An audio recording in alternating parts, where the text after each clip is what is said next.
Halo guys, dimanapun kalian berada, bagaimana kabarnya? Kembali lagi bersama saya, Ratu Nobar. Seperti biasa, Ratu akan dongengin kalian nih dengan alur cerita film yang bagus deh pokoknya. Kali ini Ratu akan membahas alur film yang berjudul The Billionaire. The Billionaire merupakan film asal Thailand yang rilis perdana pada tahun 2011. Film ini diangkat dari kisah nyata pengusaha muda yaitu Top Itipat. Top sukses menjadi miliarder berkat produk camilan rumput lautnya yaitu Tao Kai Noi. Kalian pasti tahu kan sama cemilan ini? Nah, bagaimanakah kisah lika-liku Top hingga sukses menjadi miliarder di usia muda? Yuk, langsung saja kita let's go!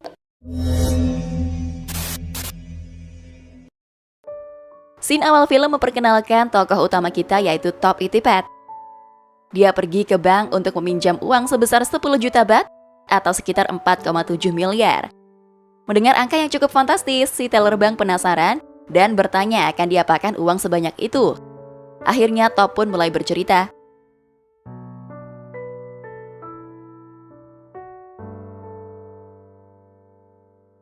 Saat masih SMA, Top kerap menghabiskan waktunya bermain game online, bahkan saat di dalam kelas.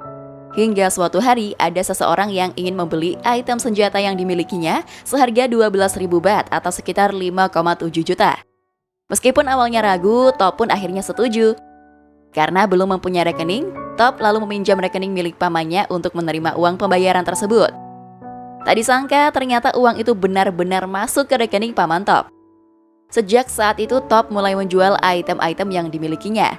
Dari situ Top meraup keuntungan yang cukup besar sampai ia pun mampu membeli sebuah mobil. Saat pulang ke rumah, Top malah dimarahi oleh orang tuanya.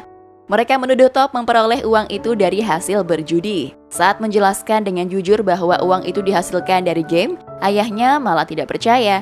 Sedangkan ibunya menyuruh Top untuk kembali fokus ke sekolah. Namun, Top tidak peduli dan terus melanjutkan bisnis gamenya sampai dia lulus. Setelah lulus SMA, Top mendaftar ke universitas negeri. Tapi sayangnya dia tidak lolos seleksi. Melihat hasil itu, Top tetap santai dan melanjutkan bermain game. Suatu hari, Top memutuskan untuk membeli PS dan DVD player. Namun saat sampai di rumah, Top dimarahi karena tidak lulus universitas negeri. Top berusaha meyakinkan ibunya bahwa universitas swasta juga sama bagusnya loh. Sedangkan ayah Top merasa sangat kecewa karena biaya masuk universitas swasta sangatlah mahal. Setelah itu ayah dan ibu Top terlihat membicarakan masalah keuangan mereka. Ketika melihat tabungannya, Top mulai menyadari keuangannya semakin menipis. Dan sialnya akun gamenya tiba-tiba diblokir karena dianggap digunakan untuk tujuan komersil. Top yang mulai terlihat pusing akhirnya memutuskan untuk membeli lebih banyak DVD player yang rencananya akan dia jual kembali. Tapi saat dia mencoba memasarkannya di depan paman dan ibunya, DVD yang dibelinya itu malah rusak. Merasa dibohongi, Top pun kembali ke penjualnya untuk menuntut ganti rugi. Tapi penjual itu menolak mengembalikan uang Top. Karena DVD tadi bajakan, jadi tentu saja tidak ada garansi. Top pun kembali ke rumah dengan putus asa. Saat melihat ayahnya di jalan, Top diminta ayahnya untuk masuk ke dalam mobil. Ayah Top menasihati bahwa menjalankan bisnis bukanlah sesuatu yang mudah, apalagi untuk anak muda seperti Top. Ayahnya menyarankan agar Top melanjutkan kuliah saja, lalu memberinya sejumlah uang, tapi Top menolaknya. Top justru mengambil jimat milik sang ayah dan menggadaikannya seharga 100.000 baht. Uang ini lantas Top gunakan untuk kuliah. Suatu hari, Top mengunjungi Food Expo dan menemukan ide bisnis baru saat melihat penyangrai kacang otomatis. Setelah mendengar bahwa mesin itu adalah mesin penyangrai pertama di Thailand, Top semakin yakin untuk membelinya meskipun harganya sangatlah mahal. Top lagi-lagi dimarahi saat membawa mesin itu ke rumah. Dia pun terpaksa mengaku bahwa mesin itu hanya dia sewa seharga 50.000 baht. Top memulai bisnis kacang sangrainya dengan mempelajari ilmu dari pedagang di pasar hingga dia berhasil menemukan resep yang tepat. Top akhirnya berjualan kacang bersama pamannya di Food Park Mall. Tapi ternyata meskipun mall ramai, kacang mereka tetap tidak laku. Suatu hari saat menemani pacarnya ke pasar, Top mengamati cara pedagang menawarkan dagangan mereka dan mencatatnya. Di depan pasar, Top juga melihat ada orang meminta sumbangan yang berhasil menyita perhatian. Dari sinilah Top mulai sadar bahwa lokasi juga berpengaruh pada keberhasilan seseorang dalam berjualan. Top lantas meminta pihak mall agar bisa pindah berjualan di depan pintu masuk. Akhirnya dagangan Top laris manis sampai-sampai dia harus meninggalkan ujian demi menyuplai stok kacang dan membantu pamannya yang kewalahan. Melihat bisnisnya lancar, Top memutuskan untuk membuka cabang dan merekrut karyawan. Tiba-tiba pacar Top datang dan mengingatkannya untuk fokus kuliah daripada bisnisnya. Tapi Top mengabaikannya. Dia bahkan sampai dipanggil pihak kampus karena terancam DO. Di sisi lain, Top mulai mendapatkan komplain dari pihak mall karena asap mesin kacangnya mengotori plafon. Menerima teguran itu, Top berjanji akan mengecatnya ulang. Tapi sayang, saat Top mulai mengecat, pedagang lain merasa terganggu dan menyuruhnya untuk mengecatnya saat malam hari. Dengan dibantu ibunya, Top pun mulai mengecat plafon tersebut. Namun saat malam, dia justru diusir oleh satpam karena mall akan tutup. Bahkan Top sampai memberi uang pelicin pada satpam itu, tapi satpam itu justru mengembalikan uang Top. Si satpam juga memarahi ibu Top untuk mengajarkan tata krama pada anaknya.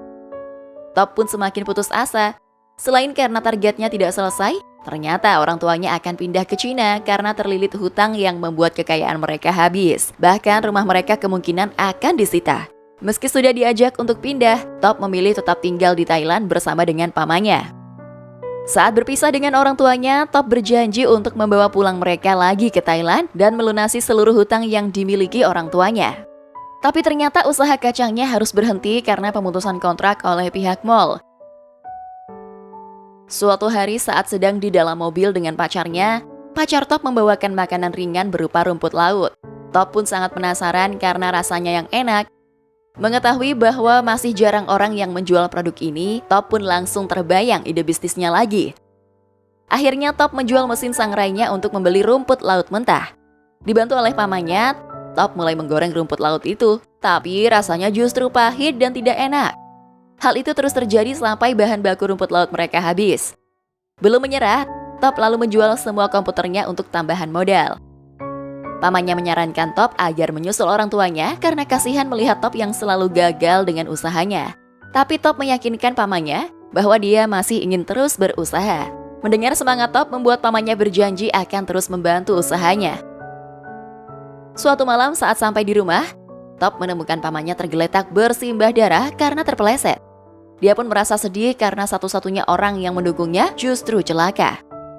Siang harinya, Top kembali menggoreng rumput laut yang lagi-lagi masih tidak enak. Tapi Top terus saja menggoreng sampai stok rumput lautnya habis. Saat hampir putus asa, tidak sengaja Top menemukan sisa rumput laut yang terjatuh dan sudah diguyur hujan semalaman. Karena tidak ada lagi sisa rumput laut, Top pun terpaksa menggorengnya. Dan anehnya, rumput lautnya kali ini terasa enak.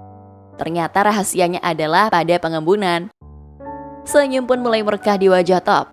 Dia dan pamannya yang sudah pulih akhirnya melanjutkan perjuangannya. Melihat banyaknya pembeli, Top menargetkan pendapatan 1 juta baht per tahun. Namun Top kembali putus asa setelah mengetahui hutang orang tuanya sebesar 40 juta baht atau 12 miliar, yang artinya butuh waktu setidaknya 40 tahun untuk melunasi semua hutang orang tuanya. Kenyataan pahit lainnya masih berlanjut.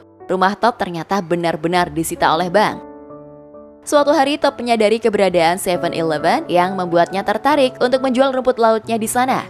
Saat mendatangi kantor 7-Eleven, Top melihat seseorang mempresentasikan produknya. Top pun mencoba melakukan hal serupa di kamar mandi. Sayangnya hari itu jadwal ibu manajer sangatlah padat, sehingga Top disuruh meninggalkan produknya saja. Tapi saat Top memperlihatkan produknya, dia langsung ditolak karena kemasannya yang tidak layak. Keesokan harinya, Top dihampiri pacarnya yang kecewa karena Top tidak melanjutkan kuliah. Dia mengatakan bahwa disitulah pintu kesuksesan berada. Namun Top kembali meyakinkan pacarnya bahwa kesuksesan bisa datang dari mana saja asal dia mau berusaha. Top semakin kecewa karena pacarnya justru menawarkan uang milik ayahnya untuk modal memulai kuliah kembali. Esoknya, Top langsung pergi ke tempat cetak kemasan. Selain meminta desain packingnya diganti, Top juga meminta nama produknya diganti. Tapi permintaan itu ditolak karena nama Tao Kainoi yang berarti pengusaha muda itu sudah bagus. Artinya Top kembali menemui manajer Sevel. Meskipun sudah menunggu dari pagi sampai sore, si manajer tetap tidak mau menemuinya. Padahal dia terlihat mondar-mandir di ruangan. Merasa tidak dihargai, Top memilih pergi dan memberikan produk yang dia bawa pada satpam. Top pun mulai putus asa. Dia sempat mengabarkan pada ibunya bahwa ia akan menyusul ke Cina.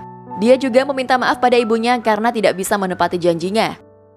Di sisi lain, produk Top sudah tersebar di karyawan kantor Sevel, tak terkecuali ibu manajer. Hingga akhirnya dia dipanggil ke kantor Sevel. Rupanya produk Top diterima dengan syarat ia harus menyediakan 70.000 bungkus tahu kainoy untuk dikirimkan ke 6.000 cabang Sevel. Selain itu, tempat produksinya harus sesuai dengan standar kebersihan pabrik. Top pun setuju meskipun dia kebingungan memenuhi syarat yang diberikan. Lalu kita dibawa kembali ke awal film ya. Tujuan Top meminjam uang ke bank ternyata adalah untuk membuat pabrik dan merekrut karyawan. Namun pinjamannya ditolak karena usianya masih 19 tahun. Karena putus asa, Top memilih menjual mobilnya untuk modal mendirikan pabrik di bekas toko orang tuanya. Di saat Top sedang berjuang, dia malah melihat pacarnya berselingkuh dengan pria lain. Alih-alih mendampingi Top yang sedang merintis usahanya, padahal dialah salah satu orang yang ingin Top bahagiakan saat usahanya berhasil nanti. Singkat cerita, Top akhirnya berhasil membangun dan merekrut karyawan sampai pihak Sevel datang untuk melakukan inspeksi. Tapi ternyata pabriknya masih belum cukup layak. Pihak Sevel pun akan mempertimbangkan dan mengabarkan hasil inspeksi lewat faks. Sesaat sebelum pihak Sevel akan pergi, pamannya menyuruh Top untuk menyuap mereka. Tapi dia menolak karena teringat kejadian bersama Satamol waktu itu. Akhirnya Top berhasil memperbaiki pabriknya sesuai standar Sevel. Sampai suatu hari, mesin faks tiba-tiba berbunyi. Sayangnya, surat tersebut tidak tercetak dengan sempurna. Top pun membaca isi surat itu di luar ruangan dan menemukan tulisan besar dengan kata disetujui. Top terlihat sangat gembira, apalagi target 70.000 bungkus produknya berhasil dia penuhi. Dia pun langsung memeluk pamannya yang selalu menemaninya saat gagal. Top berkata bahwa mereka sudah berusaha sekeras mungkin. Jika kali ini gagal lagi, dia berjanji akan fokus kuliah dan tidak akan keras kepala lagi. Saat tiba di gudang Sevel, ternyata produk Top telat dikirim hingga 1 jam. Untung saja kepala gudang menghargai kegigihan Top dan memberinya keringanan sehingga produknya bisa diterima.